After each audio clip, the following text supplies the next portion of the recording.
that means you've paid it off. And all banks and anybody can see that. They've paid it off. Reconveyance for a house. Right?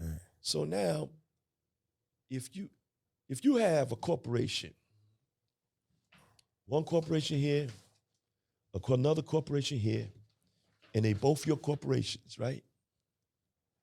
So let's say, for instance, you want to have credit on your corporation because that'll make you be able to borrow better. Yeah. If you had $100,000 on your corporation, right? Yeah. Then you think the bank would hesitate? And you already paid that car off. You think the bank would have a problem with you walking out there with another car at 100 or 200? Right. Because they see you got a good track record. Mm-hmm. So it's important to build your your Experian, Equifax, Small Business Financial Exchange, Dun & Bradstreet, and PayNet. If you want a car, they're going to check PayNet. Phones, equipment. You see all this equipment around here? Why would we use our money to do that? Other people's money, other people's ideas, other people's effort. Not our money, right? So you go in, you want to buy a car, a Benz, a Lamborghini, a Ferrari. We got 2 car dealerships, right? So Primo and Prime Auto, we sell Jaguar, Mercedes, BMW, and Bentley. 6920 Miramar Road for a fine plug. All right, so if you want to go and you want to buy, let's say, $100,000, $125,000 Benz, they see you already paid off $100,000. They're going to check small finance. They're going to check PayNet. That's where you go and get your equipment loans. That's what there's going to like phones or like computers or like cars or trucks, heavy equipment, furniture for your business, fax machines. They're going to check PayNet. So now you need to build that up. If you're going to go in and get like those store cards, like those quills and those cards you can use in the store, they're going to check what? They're going to check Dun & Bradstreet. Right. But that's not money. Nah. That's just store cards, which it is a way to go and get that money at the store cards. Right? Yeah. Right? So you go in, like you say, for instance, you go into Costco. You go get a Costco card for $10,000. You can go actually get a Costco card, but you can actually get a gift card, and that gift card is money. No, for sure. I mean, that's not illegal. No, it ain't. You know? Yeah. It's a gift. Give it to the gift, right? So, all right. Yeah. So, but I wouldn't really say you should do that because it's baby money and it's kind of on the iffy side. Yeah. You know, but let's say, for instance, you want those store cards. Maybe you're a flipper. So you want to go in and get that Home Depot card so you can use their money, and then you can go in and do your flip and pay them back 30, 60, 90 days. That's a merchant account. So you got to build up Dun & Brad. Dun & Brad, okay. So what if you want to go in and get Small Business Financial Exchange? That's going to be installment lines of credit, money. So that's rate and term. Like how long is it going to be? You know, rate is what's the interest rate, and the term is how long it's going to be. And you pay it down, you're done. That's an installment line. Right. So that's going to be Small Business Financial Exchange. They're going to check. Businesses talking to businesses, right? Banks talking to banks. So if you want to go in and get those credit cards, revolving lines of credit and revolving credit cards, you pay them, pay it down, use it again, pay it, use it again. They're going to report that to usually Equifax and Experian, and sometimes they'll spill over to Small Business Financial Exchange. So if you don't know that, you sitting in your bed talking about, honey, fingers crossed, feet crossed, eyes crossed, honey, we could just get that loan. We'll be all right. Right. But you don't know how to do it. You don't know where to go, what to do. So you just wish it. You're not supposed to be wishing. A businessman is supposed to know. We need gas cards. Let's get the Dun & Brad built up. We need gas cards for our people. We need these cards. Right. We need equipment. Let's go get that built up. Get the equipment. We need revolving lines of credit, revolving lines of credit, whatever. So you're not wishing and hoping. Right. You know exactly where I'm going. But you know how many people actually know that there's 5 bureaus? How many? Hardly none. No, for sure. You're right Hardly about that. none, because they're not businessmen and businesswomen. They're just looking at, you know, I know the bank is a lending institution, so I want to get me some of that money, but Right. they don't know how to get it. So you should know the 5 bureaus. Now imagine this. The reason I tell you this, watch this. So you got one company that's built up with Dun& Brad or Experian, and then you got another company that's built up with Dun & Brad and Experian. You want trade lines. So it's not illegal for one company to lend the other company some money. Mm.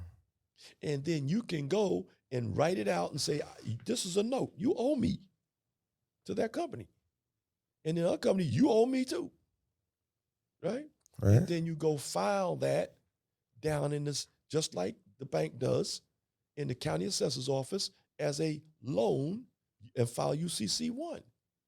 That's going to spill over because, see, people buy that information. Mm. And now that's going to go on your business credits. Oh, damn. That's, never heard of it. And that's crazy. Crazy game. I need it. That's how you do it. That's wild. That's how you do it. Damn. Now, people going out and they buy and they go and say, well, if I build up 100,000 or 500,000 or whatever on my business credit, I'm gonna look real good. Plus my credit, Yeah. I'm gonna do real good.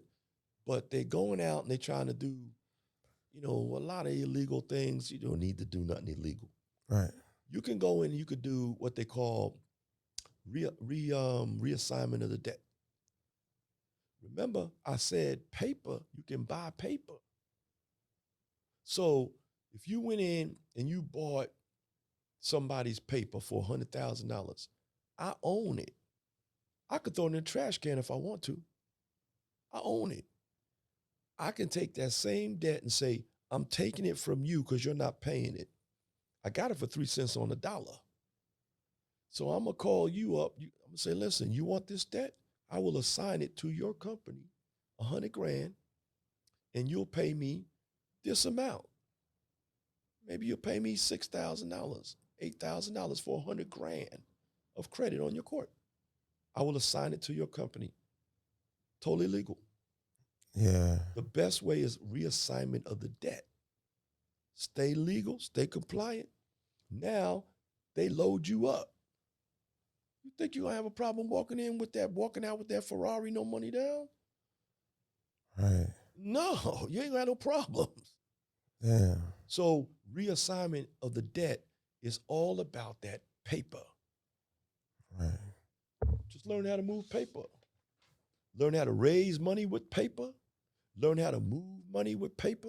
Learn how to buy debt, reassignment of debt, and make the paper bigger, make $1 out of 15 cents. This is high finance.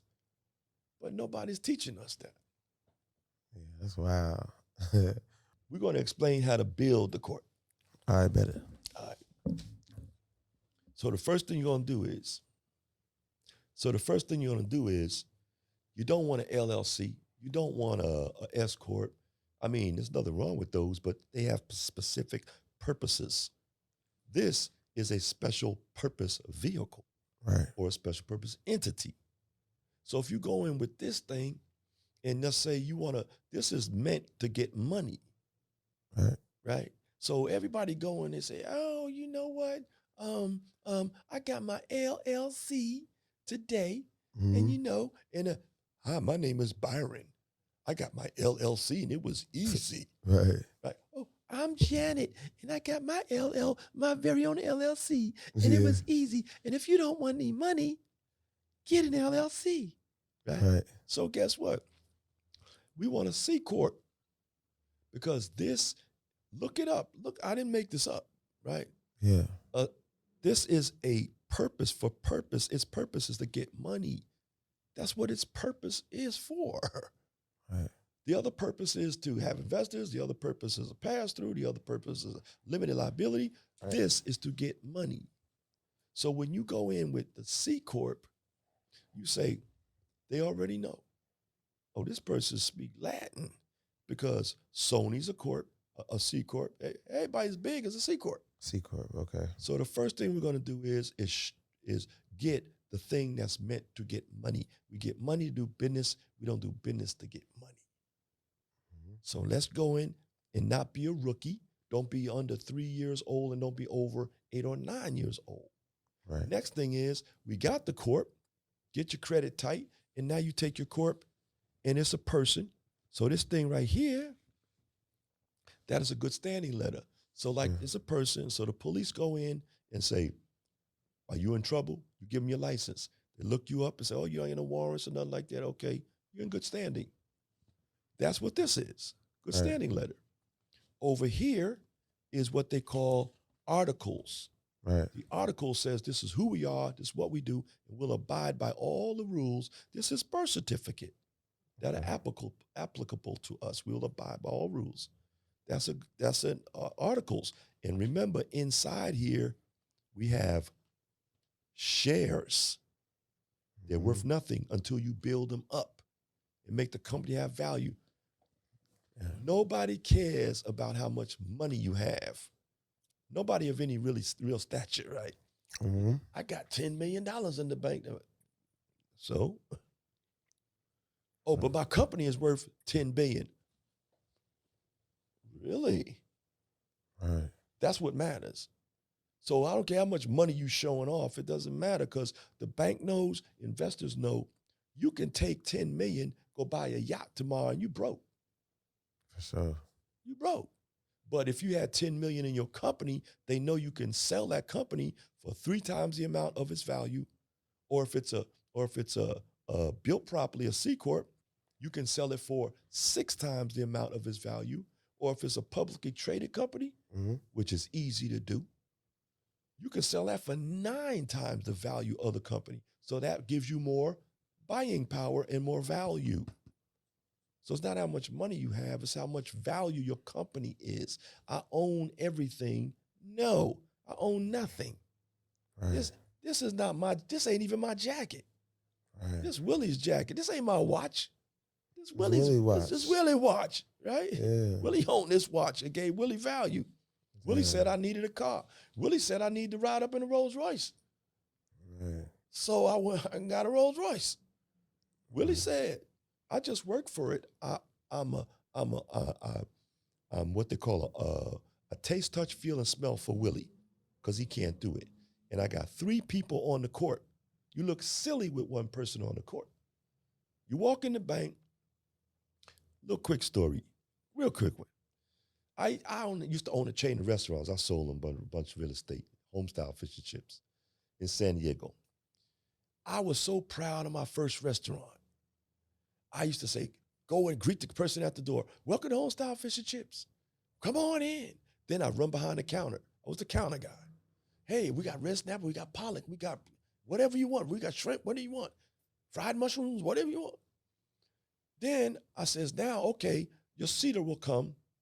And that was me. And I walked down the counter. I walked and sat you down. Would you like some water? Sir? Your waiter will be here in a minute. Then I walk in and come out with the white thing on my arm with the, hi, I'll be your waiter today. They looking at me like, you wear everything.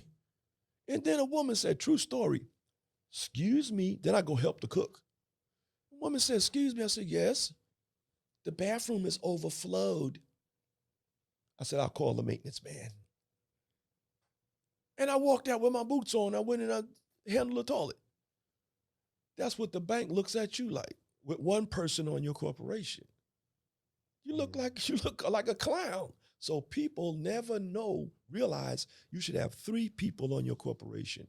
Or you look like you're running the whole organization by yourself. Right. That's why you don't get much money. So what I'm teaching you here now is called data points. Data points. So the bank wants to see that everything is in place. You only have 50 points roughly to go down, and that ain't much. 100 points personal.